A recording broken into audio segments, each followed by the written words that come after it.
ಮಾಡಿದ್ದಾರೆ ನೋಡಿ ಬಂದಿದೆ. ಅಲ್ಲ ಸದನ ನಡೀತಾ ಇರುವಾಗ ನಾನು ಅಧ್ಯಕ್ಷರೇ ಸದನ ನಡೀತಾ ಇದೆ, ಸದನ ನಡೆಯುವಾಗ ಮಂತ್ರಿಗಳು ಇಲ್ಲೇ ಪ್ರೆಸೆಂಟ್ ಇದ್ದಾರೆ, ತಪ್ಪು ಸಂದೇಶ ಹೋಗೋದು ಬೇಡ.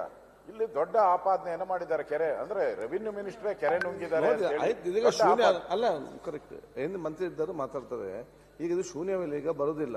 ಈಗ ನಾವು ಮಿಥ್ಯ ಕಾರ್ಯಕಲಾಪ ತಗೊಳ್ಳುವ, ನೀವೇನು ಅದ್ರ ಬಗ್ಗೆ ಚರ್ಚೆ ಮಾಡಿ ತದನಂತರ ಬೇರೆ ವಿಷಯ ತಗೊಳ್ಳುವ ಒಂದು ವಿಚಾರ ಮಾಡ. ಈಗ ಇದು ಶೂನ್ಯವಿಲ್ಲ ಬರೋದು ವಿಚಾರ ಅಲ್ಲ.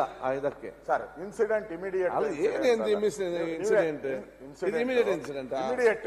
ಬೆಳಗ್ಗೆ ಪತ್ರಿಕೆಯಲ್ಲಿ ಬಂದಿದೆ, ಎಲ್ಲ ಪತ್ರಿಕೆಗಳಿಗೆ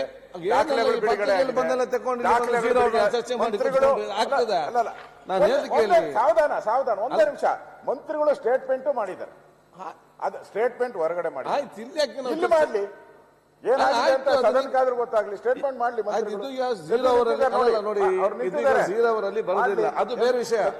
ಅವ್ರು ಹೇಳ್ದಕ್ಕೆ ಉತ್ತರ ಕೊಟ್ಟು ಅವ್ರಿಗೆ ಬಿಟ್ಟಂತ ವಿಚಾರ. ಮತ್ತೆ ಈಗ ಶೂನ್ಯ ಬರುವುದಿಲ್ಲ ಅಂತ ಸ್ಪಷ್ಟವಾಗಿ ಹೇಳಲಿಕ್ಕೆ ಒಂದ್ ಸೆಕೆಂಡ್. ಈಗ ವಿಷಯ ತಮ್ಮ ವಿವೇಚನೆಗೆ ಬಿಟ್ಟಿದ್ದು, ಮಾನ್ಯ ವಿರೋಧ ಪಕ್ಷದ ನಾಯಕರಿಗೂ ಕೂಡ ಗೊತ್ತಿದೆ. ಯಾವುದೇ ಸದನದ ಒಬ್ಬ ಸದಸ್ಯರನ್ನ ನೇರವಾಗಿ ಕುರಿತು ಏನಾದರೂ ಒಂದು ಪ್ರಸ್ತಾಪ ಮಾಡಬೇಕಾದ್ರೆ ಮೊದಲೇ ನೋಟಿಸ್ ಕೊಟ್ಟು ಮಾಡಬೇಕು. ಅದು ಪ್ರತಿಯೊಬ್ಬ ಸದಸ್ಯರ ಹಕ್ಕು. ಆದರೂ ಕೂಡ ಈ ವಿಷಯದಲ್ಲಿ ನಾನು ನನ್ನ ಹಕ್ಕನ್ನ ಬಿಟ್ಕೊಡ್ತಾ ಇದ್ದೇನೆ. ಅವರು ನನಗೆ ಒಂದು ವಾರ ನೋಟಿಸ್ ಕೊಡಬೇಕು, ನನಗೆ ಬೇಕಾಗಿಲ್ಲ. I am ready for A discussion. ತಾವು ಯಾವ ರೂಪದಲ್ಲಿ ಯಾವಾಗ ಅವಕಾಶ ಕೊಡ್ತೀರಾ ಅದಕ್ಕೆ ತಕ್ಕ ಹಾಗೆ ನಾನು ಉತ್ತರ ಕೊಡ್ತೇನೆ. ನನಗೆ ಇದರಲ್ಲಿ ಚರ್ಚೆ ಮಾಡಲಿಕ್ಕೆ ಅವರು ಏನ್ ಬೇಕಾದರೂ ಹೇಳಿ, ಅದಕ್ಕೆ ಉತ್ತರ ಕೊಡೋದಕ್ಕೆ ನಾನು ತಯಾರಿದ್ದೇನೆ. ಸೊ ವಿವೇಚನೆ ತಮಗ್ ಬಿಟ್ಟಿದ್ದು. ಚರ್ಚೆ ಮಾಡೋಣ, ತೊಂದರೆ ಇಲ್ಲ.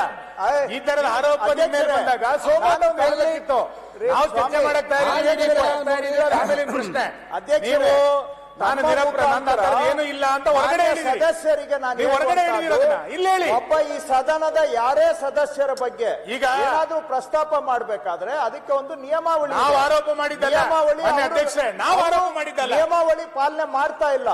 ಆದ್ರೆ ನಾನು ಆ ನಿಯಮಾವಳಿ ನನ್ನ ಹಕ್ಕನ್ನ ನಾನು ಬಿಟ್ಕೊಡ್ತೇನೆ. ನಾನು ಇನ್ಸಿಸ್ಟ್ ಮಾಡೋದಿಲ್ಲ ನೀವು ನನಗೆ ನೋಟಿಸ್ ಕೊಡಿ ಅಂತ. I am ready. ಅವ್ರು ಏನ್ ಕೇಳಿದ್ರು ಉತ್ತರ ಕೊಡಕ್ ನಾ ತಯಾರಿದ್ದೇನೆ. ತಮಗೆ ಅವ್ರು ರೆಡಿ ಇದ್ದೀರಿ, ನೀವು ಕೂಡ ರೆಡಿ ಇದ್ದೀರಿ, ನಾನು ಮಾತ್ರ ರೆಡಿ ಇಲ್ಲ. ನೀವು ರೆಡಿ ಇಲ್ಲ, ಬಿಲ್ ತಗೊಳ್ಬೇಕೀಗ. ಅದಕ್ಕೆ ಕಾರ್ಯಕಾಲ ಈಗ ಅದರ ಬಗ್ಗೆ ಚರ್ಚೆ ಮಾಡಿ. ಈಗ ನೋಡಿ ಅವರೇ ಹೇಳಿದ್ದಾರೆ ಕೃಷ್ಣ ಈಗ ಆಗುದಿಲ್ಲ. ಅಲ್ಲಲ್ಲ, ಅವರು ಸ್ಟೇಟ್ಮೆಂಟ್ ಮಾಡಿದ್ದೆ ಆಚೆ ಸದನ ನಡೆಯುವಾಗ ಹಂಗ್ ಮಾಡಕ್ಕಾಗಲ್ಲ. ಆಯ್ತು, ಈಗ ನೋಡಿ ಮಾಡಕ್ಕಾಗಲ್ಲ, ಸದನ ನಡೆಯುವಾಗ ಮಾಡಕ್ಕಾಗಲ್ಲ, ಆಚೆ ಮಾಡ್ಬಿಟ್ಟಿದ್ದಾರೆ. ಅದನ್ನ ಸದನದಲ್ಲಿ ಮಾಡಬೇಕಾಗಿತ್ತು. ಸದನದಲ್ಲಿ ಮಾಡ್ತಾ ಅವರೇ ರೆಡಿ ಇದಾರಲ್ಲ ಸ್ಟೇಟ್ಮೆಂಟ್. ಈಗ ನಾನು ರೆಡಿ ಇಲ್ಲ. ಸರಿ, ಯಾವಾಗ ಕೊಡ್ತೀರಾ ಅದು ನೋಡಿ. ಈಗ ಬಿಲ್ ಒಂದು ಪಾಸ್ ಆಗಲಿ ಬೇಗ. ಮಿಥ್ಯ ಕಾರ್ಯಕಲಾಪಗಳು ನಾಯಕರು ಏನ್ ಹೇಳ್ತಾ ಇದ್ದಾರೆ, ಒಂದ್ ನಿಮಿಷ ಮನೆ ಅಧ್ಯಕ್ಷರೇ ಅವ್ರಿಗೆ ಕ್ಲಾರಿಫೈ ಮಾಡ್ಬೇಕು. ಅವ್ರೇನ್ ಹೇಳ್ತಾ ಇದ್ದಾರೆ, ನೀವು ಸದನ ನಡೆಯುವಾಗ ಹೊರಗೆ ಹೇಳಿಕೆ ಕೊಡುವಂತಿಲ್ಲ. ಅದು ಯಾವುದೋ ಪಾಲಿಸಿ ಮ್ಯಾಟರ್ ಆದ್ರೆ ನಿಜ. ಅವ್ರು ವೈಯಕ್ತಿಕ ಆರೋಪ ಮಾಡಿದ್ದಾರೆ, ಅದಕ್ಕೆ ನಿರಾಕರಣೆ ಮಾಡಿದ್ದಾರೆ. ಅದಕ್ಕೆ ಏನ್ ಸಂಬಂಧ ಇದೆ?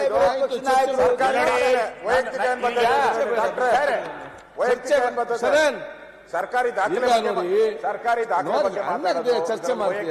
ಆಗ್ಲೇ ಮಾನ್ಯ ಸದಸ್ಯರು ಚರ್ಚೆ ಮಾಡಿದ್ದಾರೆ. ನಿಮ್ ವಿವೇಚನೆ ಅಂತ ಹೇಳಿ ಹೆಂಗೆ? ಈಗ ನಮ್ಮ ಎಜೆಂಡಾ ಈಗ ಮಿಥ್ಯ ಕಾರ್ಯಕಲಾಪಗಳು